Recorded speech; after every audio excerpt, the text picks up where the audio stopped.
Kayla Kate here, and giving you a live example today of a situation that just happened about a week ago with a team leader that I work with, and around the question of motivation, question that comes up a lot with team leaders, with supervisors, with managers. How do I motivate my team? How do I get them to want to work? And not I have to, but I want to.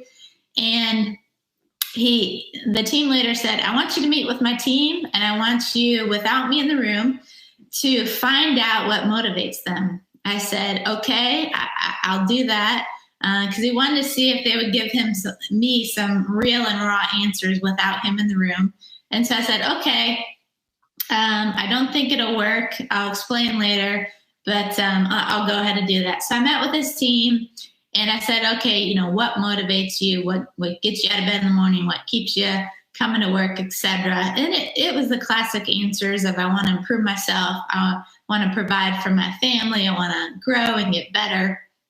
Some of the kind of basic mainline answers. And so I turned around and I met with the team leader and I said, okay, here's, kind of what everybody said. And they knew I was going to feed back to him. And, he's like, I'm not buying it. I'm not seeing the motivation that these answers would provide. And I said, well, it's simple.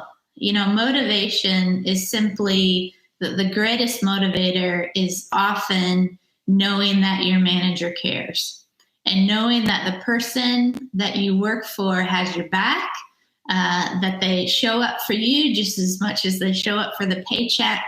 And so I said, it's not enough for me to know these answers, but they need to know that you know why they're there, that you care, that they, are there for the right reasons. You're there for the right reasons. You have their back, etc. Because, and I gave the example, he has as well a team leader that comes around pretty frequently, his kind of one of his supervisors, and comes around and checks in and says, hey, how you doing? How's it going? And a while back I said, oh man, that's awesome. You have a supervisor that checks in with you guys and sees how you're doing. And he's like, oh yeah, it's just fluff. He's just kind of micromanaging, making sure we're all doing what we should do. And he said, it never feels genuine. And I said, exactly. Your guys need to know that you care.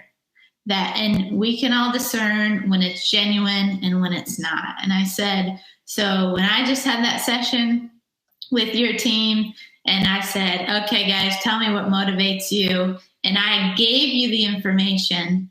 It's just information. It's just data. It's just almost facts. But what you need to know is the feeling in the heart, and your team needs to feel that genuine, that what motivates them. The struggles they had, maybe getting their kid to get to online school that day or whatever it may be. There has to be a genuine knowing. And it's kind of the classic quote that says, nobody cares how much you know till they know how much you care. Cheesy, yes, but it's true. And so if team leaders, if you're looking for motivation, if you're looking for how to get your team to want to and not have to, then dig into the feelings, to the nitty-gritty, to the kind of vulnerable aspect of a genuine caring about your team. And so if motivation is an issue, there's a lot of other things we could talk about expectations and visions. But again, nobody really cares what you know or until they know how much you care. So that was my feedback for him, to dig in a bit deeper with his team and maybe helpful for you. So until next time, we'll talk to you soon.